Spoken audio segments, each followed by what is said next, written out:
Hey, yo, what it is, what it do? Big Boss coming through, switch your lane out of the front. Big Boss, how a boss dog can't pop through the door, here to talk this boxing program. That's soliloquy. When tough times don't last, because people do the not shit. Carter the fella, man, you matter. Peak game, 84s on what's around. Happy 713 days. You know what I mean? That's another Houston holiday. Houston got so many holidays, it's crazy. Uh, we clutched that, you know what we're talking about. Before I get into the main entree, the main dish, introduce our second host, Future Hall of Famer. Brother in the hustle. Salute to all our soldiers, aka Coach B. I don't know how you feeling, man. Hey, what it is, folks, like Capo said, we clutched up. We clutched out, we're here to talk about. Also, like you said as well, happy 713 day. Those that don't know about 713, go ahead and look that up. That's a long time, long standing, real deal area code out here in Houston, Texas. But it is what it is. Y'all know what I'm finna hit y'all over the head with next. Hey, God woke you up. He put breath in your body. Everything else is extra. Get up, take care of you, do you, take care of the family. With all that being said, I'm gonna pass it back to Capo. This boy got body bag and toe tag in his hometown. Hamza Sheeraz stops Edgar Berlanga. Now, this is going to be a coach's corner, right? Coach, one thing that I saw from Edgar Berlanga was he was leaping in with that jab, right? Was that a fundamental flaw? Okay. So I'm throwing that on top of the question I'm gonna ask you. Was that a fundamental flaw? And in this matchup, what did you see in this matchup? The mistakes that Edgar Berlanga made that caused him to get knocked out. And is Hamza Shiraz really that dude? Let me know something. Uh, to answer your first question, the leaping in with the jab, definitely a fundamental flaw. That's a habit he picks up during training because he does that during training. He hops in and gives like this little. I can't even explain it. He kind of he briefly leaves his center of gravity. He's up on his toes. He's coming forward, and it's almost like a lunge-like movement behind his jab. And that's definitely a fundamental flaw, a habit that's a bad habit that's been picked up throughout training, and nobody's correcting it. To answer your next question, is Hamza is Shiraz like that? Man, I don't know. It's hard to tell because as soon as the fight started and I seen a couple rounds, I think by round three I had already said Edgar Berlanga gonna end up getting knocked out because his fight plan is wrong and he's going about trying to close the distance between the two wrong. So about round three, I had figured out that Shiraz was gonna win the fight. Did I expect a knockdown that early or a knockout that early? No, I thought it would be in the later rounds because I thought Berlanga would get gassed out, but it came sooner than expected. But at the same time, Shiraz looked like that. He looked like he one of them. He gonna be one of them ones, my man. I ain't gonna lie to you. He's what I want to see in Fundor. Put it like this: long, lanky fighter who knows how to keep people on the end of his punches. And if he doesn't need the jab, he doesn't use the jab. He knows how to utilize his other jabs. But if he needs the jab, he will use the jab. So again, I think he's going to be one of those guys for sure in the future that we talk about for a little while. And if not, he'll definitely be one of those top-notch, solid, performing gatekeepers that people have to go through to get to the top and start fighting the elite in his division. Now, as far as what I've seen in the ring, my God, Berlanga, Shiraz was giving you the opportunity to fight on the inside. He was giving you the opportunity. He was giving everything you needed to actually rise to the occasion and beat him to a 12-round decision. Because I don't think you was gonna. I didn't think you was gonna make it. You know that to the end anyway. But at the same time, he was giving you an opportunity.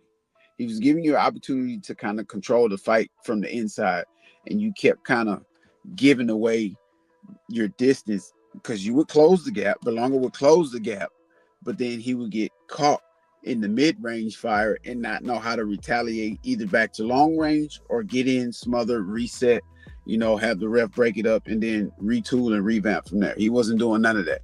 He would get in, he would get confused, he would get caught in mid-range motion, and Shiraz was just giving him them light, hooks across the forehead, them light uppercuts to the chin, and he finally put together the right combinations to finally drop you 1, 2, 3, and you was out of there.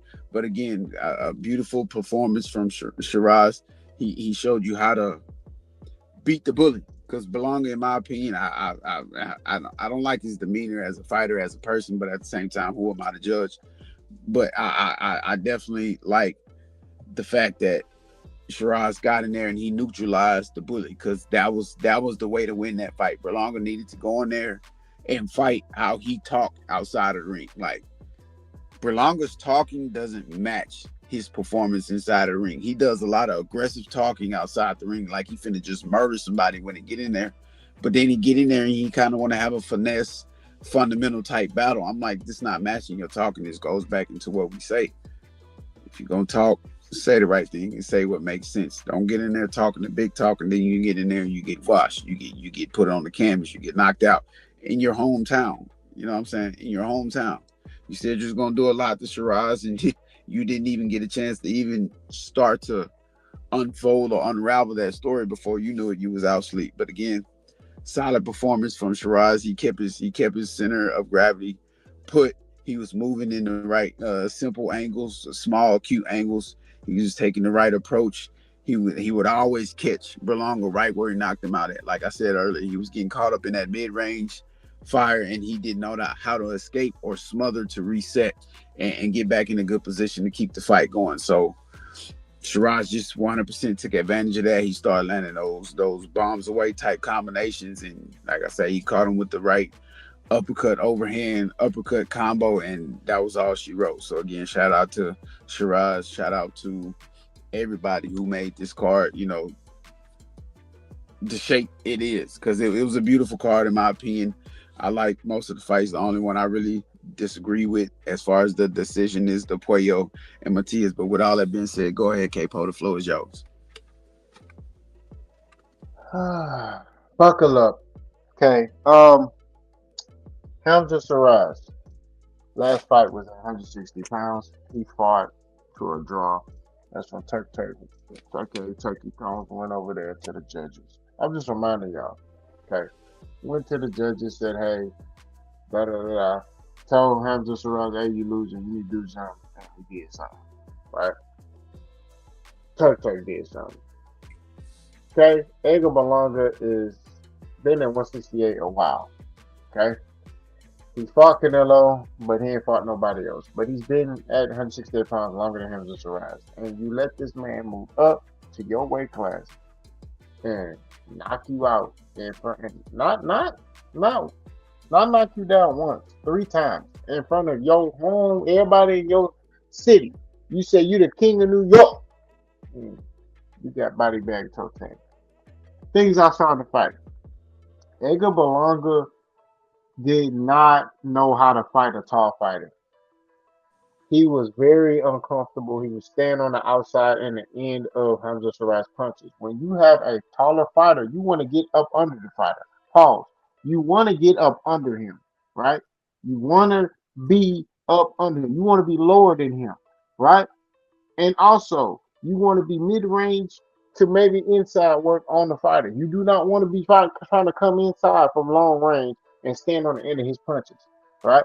So Berlanga should have been mainly slipping the jab and countering off of that to get inside to work and back Hamza Sheeraz up on the ropes. And these are like little things that you're taught in the amateurs, right? When you're in there with a taller guy, you need to be lower than him. You need to be slipping his jab and countering him to get inside to work, right? Edgar Berlanga to me just looked confused. He didn't look like he knew what to do.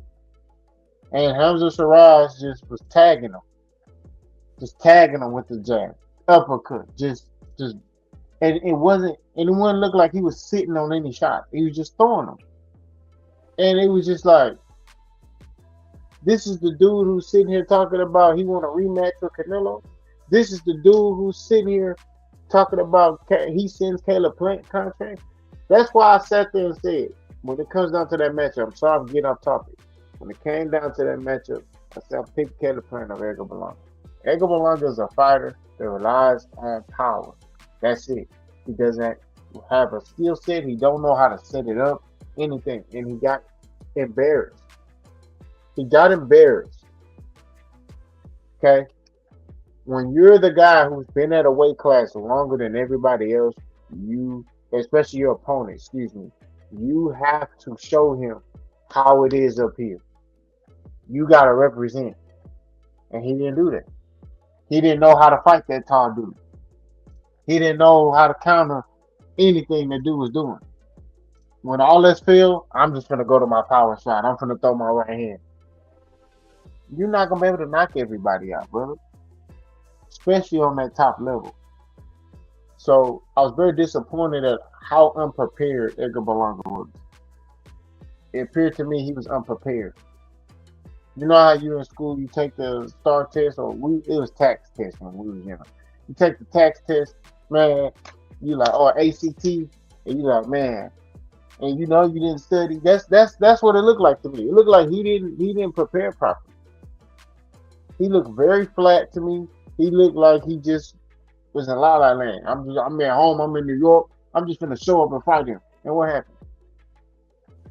Body bag toe tag. Another thing, the whole hitting of the gloves. Coach, I don't know if you saw that. Each time he gets knocked down, he pats his gloves together. Stop doing that. One thing my coach told me, you need to have a poker face. Even if you get hurt, you don't need to show no emotion. You get knocked down, get back up. That's a sign right there. Like Coach said, when Shakur got hit with a shot, that's a sign right there that, oh snap, man, this boy, I'm hurt. Edgar Berlanga got to get back in the lab. He got to work and get back to fundamentals. And I don't know if he need a new coach because I think his dad is his coach. I don't know, but he got to get back to fundamentals. That's what he got to do. I feel like he allows a moment in the outside stuff to kind of take control over him. Got to get back in the lab. I'm not trying to come down on Edgar Berlanga, but I'm just saying, bro, you got to do better. Bro. That's all I'm saying. Good job by Hamza Sheeraz. He didn't do no talking. He came in there, he dominated, he left. That boy back to the UK, drinking bloody tea. So I think that, when you get on that top level, you better come prepared. Because if you don't, you're gonna be face down, cheeks up. Pause. You got things you want to say? Nah, I just want to tell everybody that's been with us this far in the journey to continue to support, share, like, comment, subscribe, leave corrective criticism, positive corrective criticism, and we take heed to all of that. Continue to comment, say how you feel about what we saying. We're gonna say how we feel about what you saying. We're gonna make sure it gets put on notice, especially if y'all come to us and present a topic and say, hey boss, hey Coach B, we want y'all to talk about this. What's y'all opinion on that? Keep coming to us and letting us know, because we definitely gonna put a stamp on it and let you know we are appreciative of our fans and subscribers and everything else that comes along with being podcasters. But again, we clutched up, we clutched that. You know what we just talked about. For those who came in late, don't know, rewind the video. We're not going to review none of that. But at the same time, shout out to everybody all around the world. We can say that truthfully and rightfully, because we got fans across the world at this point, and we just want y'all to continue to stick with us. And we got a whole bunch of new things coming. We finna catch y'all off guard. You better have your high guard up, your Philly shell tight. You better have your cross shell tight. However you want to play defense, because we throwing these punches now, and we not pulling no punches. We finna come with it for the rest of the year and from here on out. But with all that being said, that's my main man, Boss Hog, Boss Dog, K-Po through the dough.